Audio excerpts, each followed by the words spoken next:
আমাদের মধ্যে অনেকেরই কিন্তু রেলের ড্রাইভার হওয়ার স্বপ্ন থাকে। যখন আমরা কোনো ড্রাইভারকে দেখি যে একটা বড় রেলগাড়ি চালিয়ে নিয়ে যাচ্ছে, আমাদের কিন্তু অনেকেরই মনে হয় যে এই রেলের ড্রাইভারের চাকরি আমরা কিভাবে পেতে পারি? কিভাবে আমিও বা তুমিও যে এই রেল চালানোর সৌভাগ্যবান হতে পারি? তো এই প্রশ্ন কিন্তু আমাদের অনেকের মধ্যেই থাকে যে কিভাবে আমরা এই রেলের ড্রাইভার চাকরি পেতে পারি বা কি পড়াশোনা করলে কি যোগ্যতা থাকলে আমরা এই রেলের চাকরিটা পেতে পারি। আজকে সেই টপিক নিয়ে আজকে আলোচনা করছি এই ভিডিওতে। গুরুত্বপূর্ণ একটা ভিডিও নিয়ে হাজির হয়েছি। একটা নতুন সিরিজ আমি শুরু করছি আজকে থেকে, এবং তোমার ভবিষ্যতে এই সিরিজটা ভীষণ কাজে লাগবে। যেখানে আমি তোমাদেরকে বলবো যে কোন চাকরি তুমি কিভাবে পেতে পারো, কিভাবে তোমার প্রিপারেশন করতে হবে, কি রয়েছে, আর কি ক্রাইটেরিয়া রয়েছে, সিলেকশন প্রসেসটা কেমন হবে। ঠিক আছে, এই প্রত্যেকটা বিষয় নিয়ে আজকে আলোচনা করব এই ভিডিও করি। আজকের এই ভিডিও প্রথমেই আমি তোমাদেরকে বলবো যে কি ক্রাইটেরিয়া লাগবে, কিভাবে মানে কোন রাস্তা দিয়ে হেঁটে গেলে আমরা এই রেলের চাকরিটা পেতে পারি বা রেলের ড্রাইভার হতে পারি। আমি শুরু করব আজকে তোমাদের সামনে একদম মাধ্যমিক থেকে শুরু করব। কেননা এই মাধ্যমিক পাশের চাকরি এটা, অর্থাৎ রেলের ড্রাইভার হতে গেলে আমাদের শিক্ষকতার যোগ্যতা থাকতে হবে মাধ্যমিক পাস। বোঝা গেছে? মাধ্যমিক থেকে শুরু হচ্ছে এই চাকরিটা। আমি তার আগে বলবো যে এই চাকরি পেতে হলে তার মাধ্যমিক পাস করার পরেই কিন্তু আমরা এই চাকরি পেতে পারি না। এই জন্য আমাদেরকে আরো দুটো ক্রাইটেরিয়া পূরণ করতে হয়। এক হচ্ছে আমাদের বয়স হতে হবে 18 বছর, মিনিমাম বয়স আমাদের 18 বছর হতে হবে, তবেই আমরা ফর্ম ফিল আপ করতে পারবো। একই সঙ্গে আরো একটা ডিগ্রি বা আরো একটা যোগ্যতা থাকতে হবে আমাদের সেটা হচ্ছে আইটিআই। কোনো একটা আইটিআই কোর্স আমাদের কমপ্লিট থাকতে হবে, এবং অথবা আমাদেরকে কোনো ডিপ্লোমা কোর্স, ইঞ্জিনিয়ারিং এর কোনো ডিপ্লোমা কোর্স করতে হবে, বা 3 ইয়ার ডিগ্রি কোর্স ইঞ্জিনিয়ারিং করলেও কিন্তু আমরা ফর্ম ফিল আপ করতে পারবো। ঠিক আছে, তাহলে অর্থাৎ আমরা বলতে পারি ডিপ্লোমা কোর্স করতে হবে ইঞ্জিনিয়ারিং এ, অথবা 3 ইয়ার ডিগ্রি কোর্সের ইঞ্জিনিয়ারিং কোর্স করলেও কিন্তু আমরা এই ফর্ম ফিল আপটা করতে পারবো। এবার যারা মাধ্যমিক পাস করেছো বা যারা উচ্চ মাধ্যমিক পাস করেছো বা যারা সায়েন্সের স্টুডেন্ট নও বা যারা ইঞ্জিনিয়ারিং করনি বা কোনো ডিপ্লোমা করনি, তারা এই চাকরিটা পেতে পারে শুধুমাত্র আইটিআই এর জন্য। আইটিআইটা অনেকের কাছে এই জন্য ভীষণ ইম্পর্টেন্ট।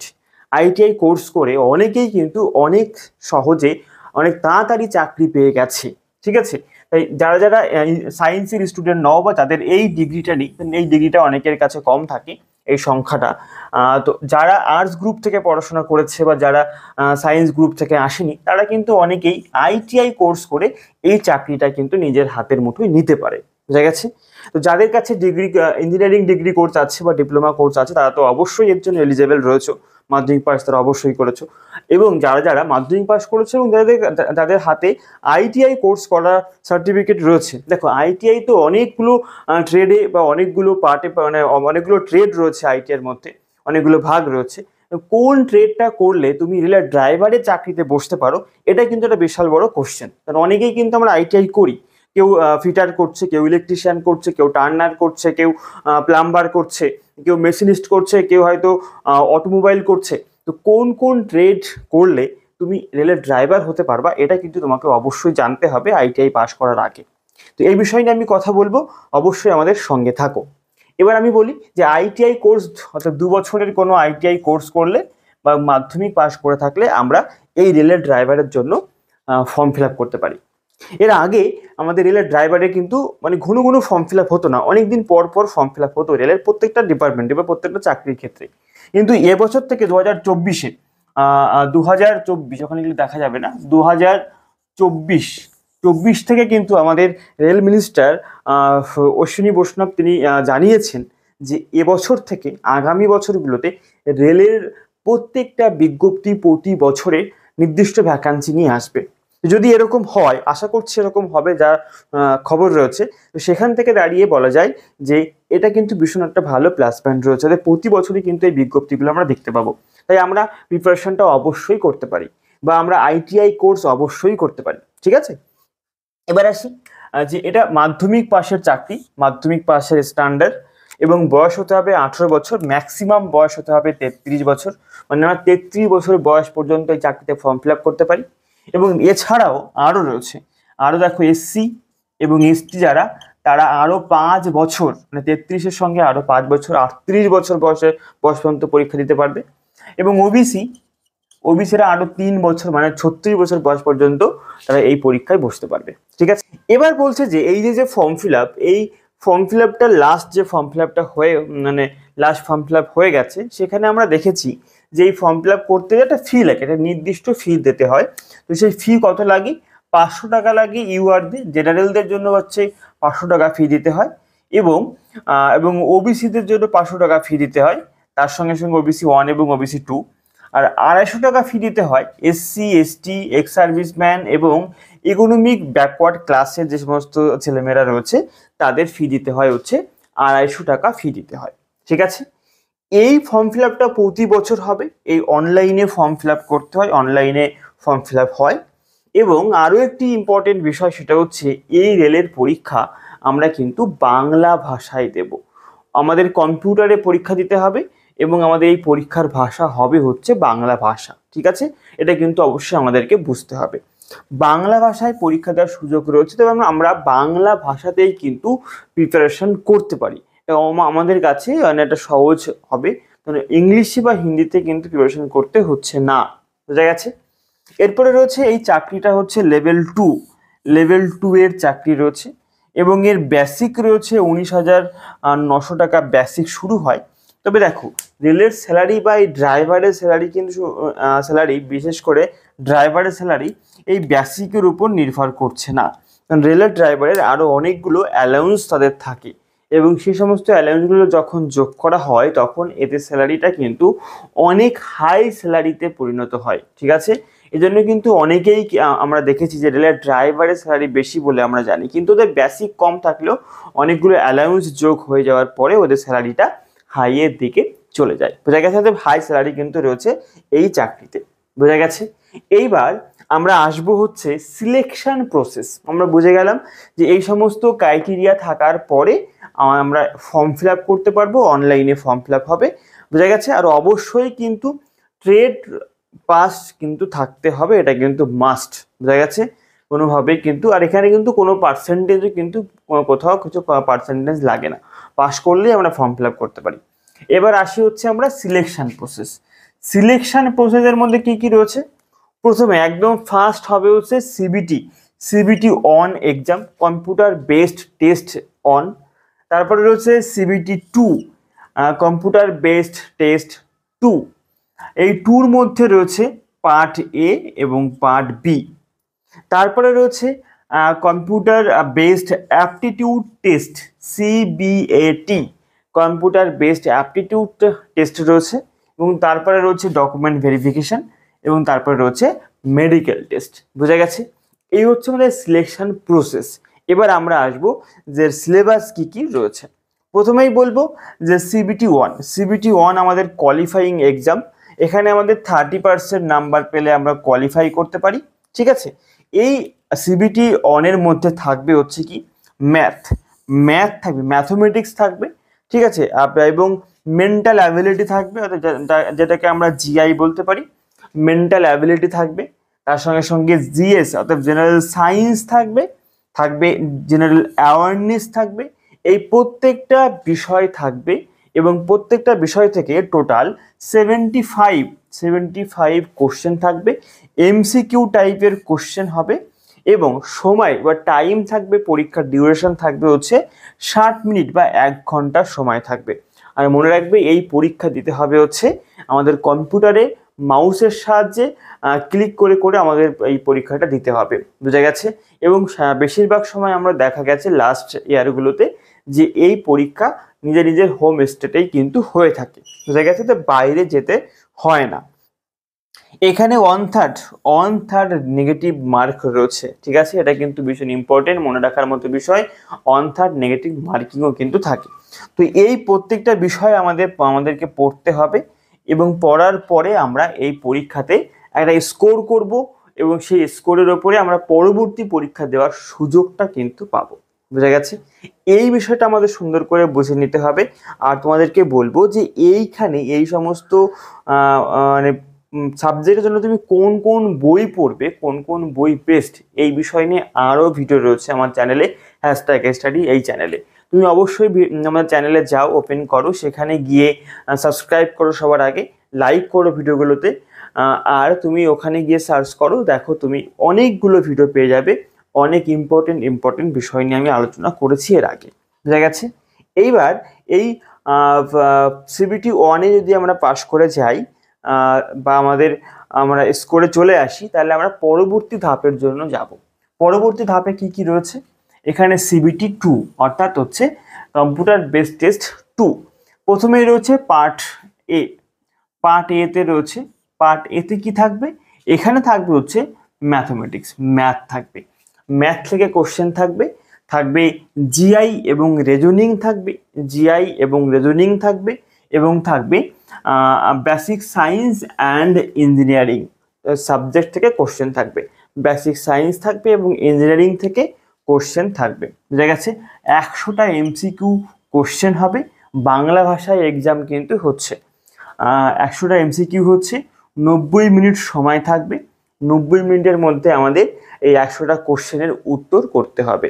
থাকছে ম্যাথ, জেনারেল সায়েন্স এবং ইঞ্জিনিয়ারিং, এবং জিআই এবং রিজনিং, বোঝা গেছে। এই পরীক্ষাটা দেওয়ার পরে তারপরে আমাদের স্কোর তৈরি হবে, নর্মালাইজেশনে আমাদের স্কোর কত হয় সেটা দেখা হবে, তার উপরে মেরিট লিস্ট তৈরি হবে। মনে রাখবে আমাদের এই CBT 2 এর পার্ট এ, এর উপরই কিন্তু আমাদের স্কোর, আমাদের মেরিট লিস্ট তৈরি হবে, বা এর উপরেই কিন্তু আমরা মেন চাকরি পাবো, বোঝা গেছে। এটাকে অবশ্যই আমাদের সবসময় ভালো করে পরীক্ষাটা দিতে হয় বা দিতে হবে, বোঝা গেছে। আমাদের রেলের ড্রাইভার হওয়ার স্বপ্ন কিন্তু এর উপরে দাঁড়িয়ে থাকবে, বোঝা গেছে। দেখো তুমি নিঃসন্দেহে পারবে যদি তুমি এখন থেকে প্রিপারেশন করো, ঠিকঠাক প্রসেসে প্রিপারেশন করো, কোনো ভালো টিচারের গাইডেন্স নাও, তাহলে কিন্তু এই চাকরি পাওয়াটা কোনো কঠিন নয়। আমি বলবো যে যারা উচ্চ মাধ্যমিক পাশ করেছো, যারা মাধ্যমিক পাশ করেছো, এবং যারা কলেজে পড়ছো বা যারা সরকারি চাকরির প্রিপারেশন করছো, প্রত্যেকে সুন্দরভাবে টার্গেট নাও বা টার্গেট করো, তুমি অবশ্যই এই চাকরিতে সফল হবে, ঠিক আছে। নিজের আত্মবিশ্বাসটাকে অবশ্যই রাখবে, ঠিক আছে। এবার আসি হচ্ছে এই CBT 2 এর পার্ট বি। পার্ট বিটা হচ্ছে এটা কোয়ালিফাইং এক্সাম, এটাকে এখানে আমাদের কোয়ালিফাই করতে হবে, 35% নাম্বার আমাদেরকে পেতে হবে, বোঝা গেছে। 75টা কোশ্চেন করা হবে, MCQ কোশ্চেন, সময় থাকবে 60 মিনিট, অথবা 1 ঘন্টা সময় থাকবে পার্ট বিতে। CBT 2 পার্ট বিতে 75খানা কোশ্চেন থাকবে, 35% নাম্বার আমাদেরকে তুলতে হবে, এটা কোয়ালিফাইং এক্সাম, আমাদেরকে কোয়ালিফাই করতে হবে। এই নাম্বারটা যোগ হবে না, শুধুমাত্র কোয়ালিফাই করতে হবে, মেরিট লিস্টের সঙ্গে এই নাম্বারের কোনো সম্পর্ক থাকবে না, বুঝা গেছে। এখানে কি থাকবে, এখানে থাকবে হচ্ছে ট্রেডের পরীক্ষা থাকবে। আমরা যে ট্রেড নিয়ে পাশ করেছি, ITI বা ইঞ্জিনিয়ারিং ডিপ্লোমা, তো সেই সমস্ত ট্রেডের উপরে আমাদের কোশ্চেন করা হবে। এই কোন বিষয় নিয়ে পড়লে কোন ট্রেড বা কোন ট্রেডে তুমি পরীক্ষা দেবে, এটা নির্দিষ্ট ভাগ করে দিয়েছে বোর্ড। তো সেই সমস্ত লিস্ট, সেই সমস্ত ভাগ আমি তোমাদের সঙ্গে আলোচনা করব। তুমি চাইলে এটা দেখে নিতে পারো, আমাদের টেলিগ্রাম চ্যানেলে আমি এগুলো পোস্ট করে থাকি, এবং তার সঙ্গে সঙ্গে আমাদের ইউটিউব চ্যানেলের পোস্ট বা কমিউনিটি পোস্টও তুমি সেখান থেকে দেখে নিতে পারো, ঠিক আছে। এবার আসি হচ্ছে এইখানে আমরা ট্রেড পাস করলাম, টেস্টে পাস করার পরে আমরা চলে যাব হচ্ছে পরবর্তী ধাপে। তার আগে বলে রাখি এই CBT 1 বা CBT 2তেও কিন্তু অন থার্ড নেগেটিভ মার্কিং রয়েছে, অন থার্ড নেগেটিভ মার্কিং রয়েছে। এরপরে আসছে হচ্ছে কম্পিউটার বেসড অ্যাপটিটিউড টেস্ট। আমরা এই সমস্ত পরীক্ষাতে ভালো ফল করার পরে বা মেরিট লিস্টে আমরা জায়গা করার পরে তারপরে একটা এক্সাম হচ্ছে, যারা মেরিট লিস্টে আসছে তারা নির্দিষ্ট সংখ্যক বা অনুপাতে রাখা হয়, সেই অনুপাতটা আমরা জানতে পারবো পরবর্তীতে। সেই অনুপাতে রাখার পরে আমাদের পরবর্তী পরীক্ষাতে অ্যাটেন্ড হতে হবে, সেটা হচ্ছে CBA computer based aptitude test, যাকে আমরা সাইকো বলতে পারি। তো এই পরীক্ষাটাতে আমরা কোয়ালিফাই করতে হবে আমাদেরকে। এই পরীক্ষাতে কোয়ালিফাই করার পরে আমাদের ডকুমেন্ট ভেরিফিকেশন হবে, ডকুমেন্ট ভেরিফিকেশন হওয়ার পরে আমাদের মেডিকেল টেস্ট হবে। মেডিকেল টেস্টের চোখটা খুব সুন্দর বা মানে গুরুত্ব দিয়ে দেখা হয়, A1 চোখ দরকার হয়। তো অবশ্যই যাদের চোখ ভালো বা যাদের চোখে চশমা নেই, তারা অবশ্যই এখানে ফর্ম ফিল আপ করে চাকরি পেতে পারে, ঠিক আছে। তো এই হচ্ছে আমাদের সিলেকশন প্রসেস, আর এই হচ্ছে আমাদের সিলেবাস। এইবার কথা হচ্ছে যে যারা এই চাকরির জন্য পড়াশোনা করছো বা করবে, বা যারা ভাবছো বা যারা উৎসাহ পাচ্ছ যে আমি পড়বো বা আমি এর জন্য প্রিপারেশন করব, তাদেরকে আমি বলবো অবশ্যই কমেন্ট করো, এই ভিডিওর নিচে কমেন্ট করো। কেননা এই যে সিবিটি অন আমি বললাম, সিবিটি অন এর মধ্যে দুটো বিষয় রয়েছে যা তোমাদের দরকার। সেটা হচ্ছে বেস্ট বুক, কোন বইগুলো ভালো, কোন বইগুলো তুমি পড়বে। 2 নাম্বার হচ্ছে দরকার হচ্ছে সিলেবাস, ফুল সিলেবাস।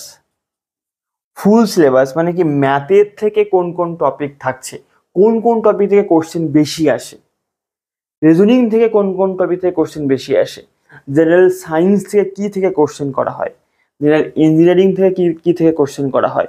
অতএব সিবিটি 1 এর কোশ্চেন, সিবিটি 2 এর সিলেবাস এবং কোশ্চেন প্যাটার্ন সমস্ত কিছু নিয়ে আমি এবার ডিটেলসে আলোচনা করব তোমাদের সঙ্গে পরবর্তী একটা ভিডিওতে। তার জন্য তোমাদেরকে অবশ্যই কমেন্ট করতে হবে যে আমাদের এই ভিডিওটা চাই, তবে আমি পরবর্তী ভিডিওটা নিয়ে হাজির হব তোমাদের সামনে। ঠিক আছে, তো এই ছিল হচ্ছে আমাদের এএলপির সিলেকশন প্রসেস।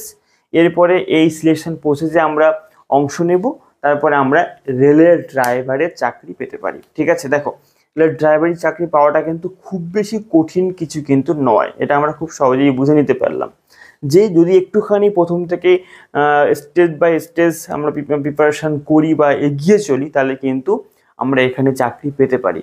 আর এখানে কম্পিটিশানটা কিন্তু অনেক অংশে কম হয়ে যায়। কেননা দেখো আমরা এখানে খুব সহজেই বুঝতে পেরেছিলাম যে যাদের কাছে আইটিআই বা ডিপ্লোমা ইন ইঞ্জিনিয়ারিং কোর্স নেই, তারা কিন্তু এখানে ফর্ম ফিল আপ করতে পারছে না।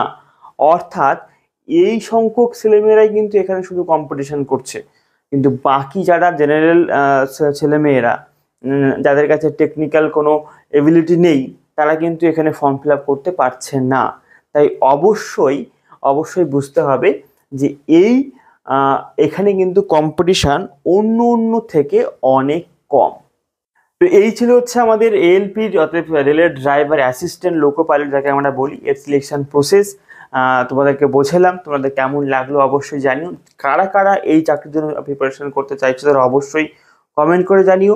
আর আমাদের পাশে থেকো, হ্যাশট্যাগ স্টাডিকে আরও একটু সাহায্য করো সামনের দিকে এগিয়ে যেতে। তোমাদের কাছে অনেক অনেক কৃতজ্ঞ রয়েছি আমরা। তোমরা আমাদের সঙ্গে থাকো, আশা করছি তোমাদেরকে অনেক হেল্প করতে পারবো এই চ্যানেলের মধ্যে দিয়ে। একটুখানি বলে রাখি, আমাদের আরও দুটো চ্যানেল রয়েছে যেখানে আমরা ভিডিও আপলোড করব। একটা হচ্ছে স্কুল স্টুডেন্ট বং স্কুল, আরটা হচ্ছে এই চাকরি পরীক্ষার্থী, সেটা হচ্ছে বৈদ্য একাডেমি। দুটো চ্যানেলেরই নাম আর লিঙ্ক আমি ডেসক্রিপশনে দিয়ে দিয়েছি, তোমরা অবশ্যই সেখান থেকে লিঙ্কে ক্লিক করে আমাদের ওই চ্যানেলগুলোকে সাবস্ক্রাইব করে রাখো। ওখানেও আরও গুরুত্বপূর্ণ ভিডিও কিন্তু আসবে। আজকে এটুকু, দেখা হচ্ছে পরবর্তী ভিডিওতে।